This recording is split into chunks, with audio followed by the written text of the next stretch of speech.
সবাইকে আসসালামু আলাইকুম। সবাইকে অসংখ্য ধন্যবাদ। আপনারা যে যেখান থেকে এসেছেন সবাইকে আজকে হিরো আলম আপনাদের ভালোবাসার কারণে আজকে এতটা আসতে পেরেছি। মূলত যে কারণে আজকে আপনাদের সবাইকে ডাকা, আমি গতকাল আমাকে বিভিন্ন সাংবাদিক ফোন দিতেছে যে ভাই আপনার নামে কোর্টে নাকি একটা মামলা হয়েছে, আমি সঠিক জানি না। তো আমি আজকে সকালে মনে করেন কোর্টে দেয় আমি মামলার একটা নথি উঠাইলাম যে কি আমার নামে নারী শিশু একটা মামলা করেছে। মামলাটা নারী শিশু এবং ধর্ষণ মামলা করেছে, আপনি সবাই দেখেছেন। তা আমার প্রশ্ন, যে ব্যক্তিটা আপনারা মামলা করেছে সেই ব্যক্তির কিছু কল রেকর্ড আপনারা সাংবাদিক ভাইরা সবাই নিয়ে যাবেন। তিনি কয়েকদিন আগে আপনাদের সামনে বলছে হিরো আলমের সাথে তার ভালো বন্ধুত্ব, তার মেয়ের সাথে ভালো বন্ধুত্ব, তাই সেই অনুযায়ী কিন্তু সে আমাদের বাসায় ছিল। তে আমার বাবা যখন অসুস্থ হয় সে 2 মাস সে 32 দিন সে ঢাকায় আমার বাবার সেবা করে এবং 2 মাস সে আমাদের বাসায় সে ভাড়া ছিল। ভাড়া থাকাকালীন আমার বাবার সাথে তার একটা ভালো সম্পর্ক, মেয়ের সাথে সম্পর্ক হয়, সেই অনুযায়ী সে হসপিটাল ছিল। এখন তিনি যে আপনি বলেছে আমি তাকে ধর্ষণ করেছি, কয়েকদিন আগে মনে করেন বলেছিল সাংবাদিক সম্মেলনে, তাকে জিজ্ঞেস করেছিল যে আপনি হিরো আলমকে বিয়ে করেছেন কিনা। করছে হ্যাঁ বিয়ে করেছি। তা বলছিল আপনি কাবিলনামা দেখান, সে কিন্তু কাবিলনামা দেখাতে পারেনি। করছে আপনি দেলমোহর করতো কথা 101 টাকা, তো 101 টাকা সেটাও কিন্তু বলাতে পারেন। এখন যে ব্যক্তি একের পর যে গুজবগুলো ছড়াইতেছে, আর এই গুজব ছড়ানোর পিছনে 1 নম্বর মূল হাতি হলো রিয়ামণি বলতেছে, আর আমাকে ফোন করে বলে তুই আমাকে বাদ দিয়ে 10টা বিটি ছেলে নাচ গান করবো, তোর ব্যবস্থা করতেছি, তোর 14 শিখে ভরে রাখবো। রিয়ামণি আমাকে তার কাছে আটকানোর মতো কোনো রকম তথ্য প্রমাণ তার কাছে নাই, কারণ তাকে তখন ডিভোর্স দিয়েছে, সে আমাকে আটকাতে পারতেছে না। আর এবার ডিভোর্স তার নিজের ভুলের কারণে সে ডিভোর্স হয়েছে, এই কারণে সে যে আমার বিরুদ্ধে মামলা করবে তাও করতে পারছে না। তার যে মনে করেন কাগজ, সেটা আমি তাকে বুঝিয়ে দিছি। এখন মাঝখানে সে এই মেয়েকে খেলতেছে। এই মেয়ে একবার বলতেছে, মেয়ের নাম হল মিথিলা, আপনারা সবাই জানেন। এই মেয়েটা একদিন পর পরই সে লাইভ এসে কান্নাকাটি করে করতেছে।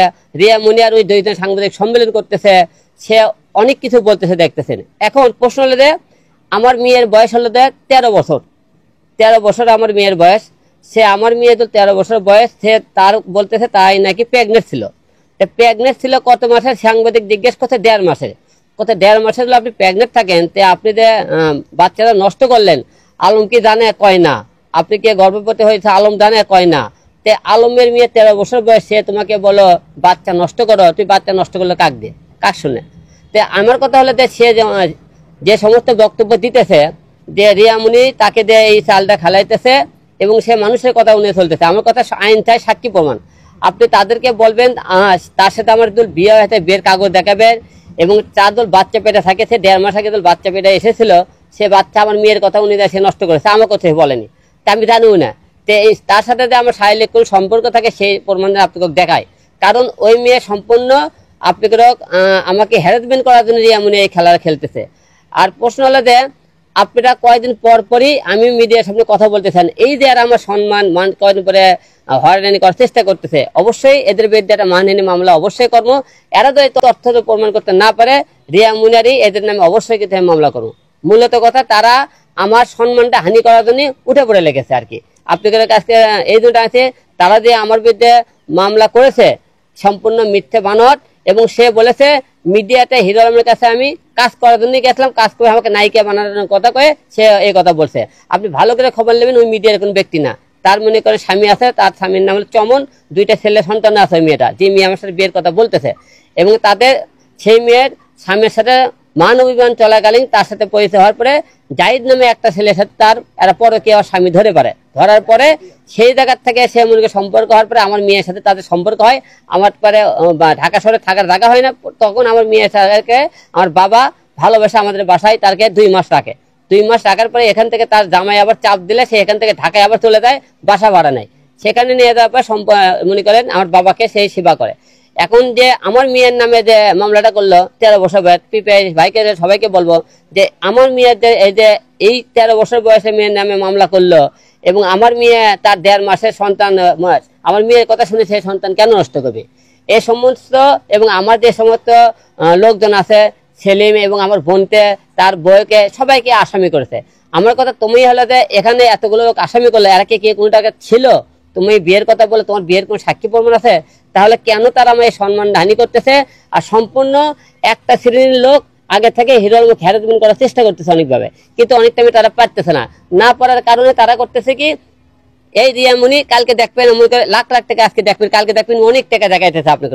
এই টাকাগুলো সম্পূর্ণ ফেসবুকে উঠে আমার যে এতদিন যে ফেসবুক ছিল তার কাছে আমি নিজে ফেসবুক না করে তার নামে যে ফেসবুক গুলো ইয়ে করছে সেই টাকাগুলো তোলা থেকে বাইরে গাড়ি দেখায়, এবং সে বলে ঢাকা শহরে নাকি 6 তলা বাড়ি আছে।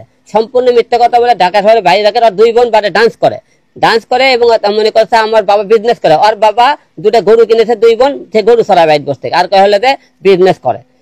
এই দেশ মানুষের একটা বাকওয়াস কথাবার্তা বলতেছে, আমার নাকি সম্মানহানি করার চেষ্টা করতেছে। অবশ্যই এটার জন্য তাদের বিরুদ্ধে অবশ্যই আমি আগামীকাল ঢাকায় যাব, ঢাকায় গিয়ে তাদের বিরুদ্ধে ব্যবস্থা নেব।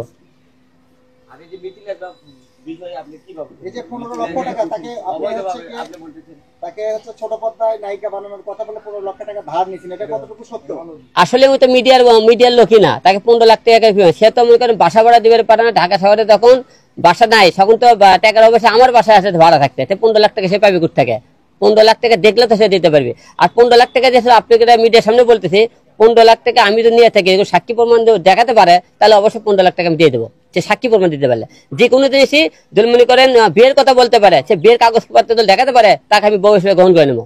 সে তো মনে করেন যে সমস্ত কথাবার্তা বলতেছে সে যদি প্রমাণ দিতে পারে আমি আপনাদের মধ্যে কথা বলতেছি, আমি সব কথা আপনাকে আইন আদালতে যে শাস্তি হবে মাঠে পেতে নেবো। আদল এই সমস্ত কথা সে প্রমাণিত না করতে পারে তাহলে কিন্তু তাদেরকে কিন্তু শাস্তি হতে হবে।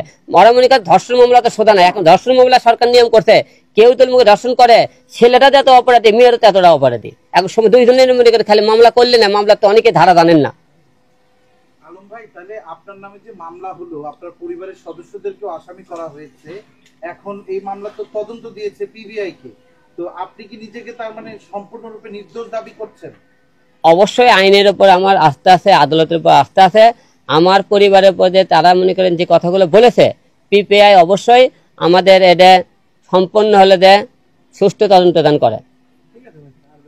আরেকটি বিষয় জানার আছে, মানে কিছু মানুষ অনেকেই আপনাকে বলছে যে তাদের অভিযোগ ফেসবুকে লেখালেখি করছে যে আপনি এমপি হওয়ার স্বপ্ন দেখে এর আগে আওয়ামী লীগের একটি অঙ্গ সংগঠনে যোগদান করেছিলেন, পরে সেটিতে আপনি অগ্রসর হননি, এখন আবার গতকালকে আপনি আমাদের যে বিএনপির যিনি চেয়ারপারসন তার দেশে আসাকে কেন্দ্র তাকেও শুভকামনা জানিয়েছেন।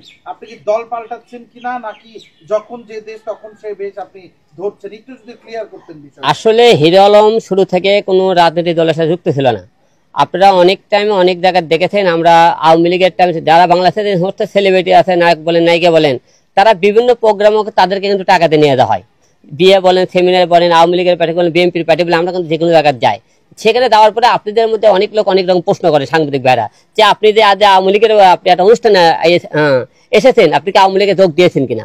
দিকে বিএনপির একটা কোনো প্রোগ্রামে গেলে কি আপনি কি আবার বিএনপির যোগ দিয়েছেন কিনা? আমরা তো আগে থেকে স্বতন্ত্র ছিল, হিরো আলম এখনো স্বতন্ত্র। আপনারা আজ পর্যন্ত কিন্তু কোনো দলে মনে করে কাগজ কলমে দেখাতে পারবেন না হিরো আলম এই দলের সাথে যুক্ত ছিল, এমন কোনো দল আপনি দেখাতে পারবেন না। আমি যে কোনো লোক আমরা যে কোনো পোস্ট করতেই পারি, কিন্তু আপনি হলে যে তাই বলে মনে করেন বিএনপি নিয়ে পোস্ট করলে বিএনপির গেছে, জামাতের নিয়ে পোস্ট করলে জামাত গেছে, আওয়ামী লীগের নিয়ে পোস্ট করলে আওয়ামী লীগ, তা না। আমরা যেহেতু আমরা পাবলিক ফিগার, আমাদেরকে লোকজন ফলো করে, দেশের যে কোনো ভালো মন্দ কথা আমরা অবশ্যই আমাদের পেজে কিন্তু লিখতে পারি। আমরা একটু জানতে চাই তাহলে হিরো আলমের এখনকার স্ট্যাটাসটা কি, আমাদেরকে একটু খোলাসা করে বলেন। আপনার সাবেক বর্তমান এই যে এখন যে ওয়াইফ, কেউ বলে 4টা, কেউ 5টা, কেউ 6টা, এটা তো একমাত্র আপনিই জানেন যে আপনার। আসলে আপনারা কয়দিন ধরে সবাই জানেন আমার 3টে বিয়ে হয়েছিল। আপনি প্রথম পক্ষে বইয়ের নাম সুমি জানেন, দ্বিতীয় পক্ষে নুসরাত, তৃতীয় হলো আপনার রিয়ামণি ছিল। 3টে মনে করেন 2টা মেয়ে মিডিয়ার মেয়ে ছিল, একটা আমার মনে করেন গ্রামের মেয়ে ছিল। এখন আমার 3টে বউ কি কারণে সেটা কিন্তু আপনাকে উদাহরণ করে দিয়েছি। মনে করেন আমার প্রথম বউ মনে করেন সুমি, যে আমার মার সাথে ঝগড়া করে বাসা থেকে বেরোতে, আপনাকে গত পর্বে বলেছিলাম যে করছে তুমি বাসা আলাদা করলে আমি আবার আসবো। আমি তো আপনি দেখছেন যে বাসার সামনে কথা বলেছে, এই বাসাটা দ্বিতীয়বার আমাকে করা, এই বাসাটা কমপ্লিট হলে তাকে আমরা আনার চেষ্টা করছি, সেটা আমি শুনছি সে আরেকজনের সাথে মনে করেন বিয়ে বসে গেছে, তা আমরা জানি না। দ্বিতীয় নুসরাত, আসলে নুসরাত আমার জীবনে আসার পরে বললো আমি তোমার সাথে সংসার করবো, সবকিছু করবো, কিন্তু আমার 10 জনের সাথে শুটিং করতে দেওয়া লাগবে, আমি তোমার সাথে বিয়ে হচ্ছে নাই খাওয়ার জন্য। সেগুলি নাই যখন করে না 10 জনের শুটিং করা দেবে না, আমার সাথে করতে হবে। যখন করতে মানা করলাম, সে বললে হিরো আলম পরে কি করছে, এটাকে তার আমাকে মারধর করে আমি গেলাম না। রিয়ামণি ঠিক একই কথা, সে বললে কি 10 জনের শুটিং করে আপনি দেখেন, আরে বললাম তুমি সংসার করবা আমার সাথে শুটিং আর করে দেয়, ওর কথা না আমি সবাই হলে দেয়। সে মনে করে আমার কথা শোনে না, আমার বাবা অসুস্থ হসপিটালে ছিল, মৃত্যু অবস্থায় ছিল, মারা গেল, সে বিভিন্ন ছেলে নিয়ে কিন্তু নাচ গান করে ভিডিও বানায়। এখন এটা প্রকৃত চাল হল রিয়ামণি। এই মেয়েটাকে যে মূলত খেলাইতেছে রিয়ামণি, যে সাংবাদিকের সামনে কথা বলে, মেয়ের মানুষ তো কাউকে চেনে না, ওই কিন্তু সাংবাদিকের সামনে নিয়ে যাইতেছে।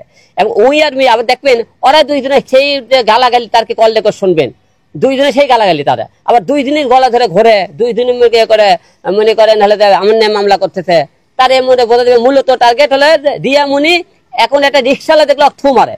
হ্যাঁ, কারণ তুই বাপ হলে অসুস্থ ছিল হসপিটালে, তুই হলে নাচ গান দেখলি ইস্কালা থু মারে, বলতো মুখ দেখাতে পারতে না সমাজে, রাস্তাঘাটে বাড়াতে পারে না। এখন এরই পরিকল্পনায় আমার সম্মান কি এটা হানি করা যায়, এই জন্য সে করতেছে কি এই মেয়েটা নিয়ে খেলতেছে। আপনার সবাইদের বাংলাদেশের একটাই নিয়ম, পুরুষকে দমন করার জন্য নারীদের দমন করতে হয়। পুরুষের কোন ডিস্টার্বেল কয় যে ওই পিয়ের চরিত্র খারাপ, ওই মেয়ের চরিত্র খারাপ, ছেলের চরিত্র খারাপ, আমরা ছেলেরা দিই দোষ মেয়েকে, মেয়েরা ছেলে রোগ দেয়। মূলত চরিত্র খারাপ কার আপনারা কিন্তু দেখবেন ছেলেকের উপরে করেন, মূলত উঠতে আসে যে ছেলেরাই খারাপ, কিন্তু ছেলেকে কথা বলে ঠিকই কিন্তু প্রমাণ করতে পারে না। এখন মামলা করবো আমরা রিয়ামণির নামে, মামলা করবো আর মিথিলার নামে, কারণ এরা দুইজনে মনে করে আমার সম্মান হানি করতেছে। এবং এর সাথে যেগুলো সাক্ষী আছে, যে আমার মনে করে আমাদের কিছু চেলাপেলারকে বৌডার 2-4 জন দিচ্ছে সাক্ষী, তারপর আরো কিছু চেলামেলারকে মনে করে নিয়ে উস্কানি দিচ্ছে। যে সমস্ত উস্কানি দিতেছে তাদের আমি কে তাদেরকে উস্কানি দিচ্ছে, তাদের বিরুদ্ধে ব্যবস্থা হবে। কারণ আমি 2 দিন পর পরে আপনি কি মিডিয়ার সামনে এটা কেন এত কথা বলবো, এই আপনাদের কেন 2 দিন পর কথা বলো, আমার সম্মান হানি করে উঠে পড়ে কেন লাগছে? আমার কথা তোমাকে ডিভোর্স দিয়েছি, তোমার মনে তুমি আমার মনে আমি, তুমি কার সাথে গান করে নাচতো আমি তো একবারে বলতেছি না, আমি তোমার অন্য সাথে নাচ গান করলে তোমাদের জলে কেন? এখন